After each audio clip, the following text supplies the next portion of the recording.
V salonu uporabnih umetnosti ste še danes do 21. ure vljudno vabljeni na zanimiv pogovor z Jurijem Hudolinom, ki zgodbe vsakega protagonista podaja prvoosebno v izmeničnih poglavjih. Prav tako v mariborskem KGB-ju prirejajo danes ob 20:30 uri koncert skupine Jarc Gregorin Trio. V Domu kulture Pekre se lahko jutri ob 18. uri udeležite kulturne prireditve Prešernova proslava. Sicer pa so med tednom imele vse ustanove veliko kulturnih prireditev v čast slovenskemu kulturnemu prazniku. Umetnostna galerija Maribor je vabila obiskovalce, da so današnji kulturni dan preživeli z vizualno umetnostjo. Na ogled je bilo več razstav, med drugim tudi aktualna razstava 5 mladih avtorjev in avtoric Hej, me v redu slišiš. Tako v Ljubljani na Prešernovem trgu, kot tudi pri nas v Mariboru na Grajskem trgu, so danes lahko mimoidoči brali ali recitirali Prešernove pesmi na prostem.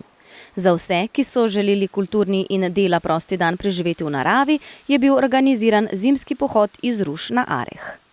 Tudi v Mariborskem pokrajinskem muzeju so bile na ogled razne razstave in predavanja Mirele Hutinec o vučedolski kulturi in prehrambnih navadah vučedolcev.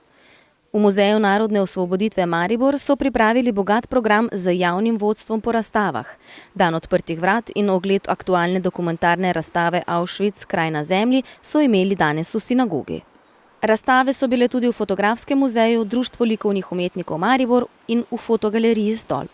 V multimedijskem centru Kibla pa so imeli zajtrk z umetnico Anjo Jelovšek, ki je predstavljala svoje različne tehnike risanja.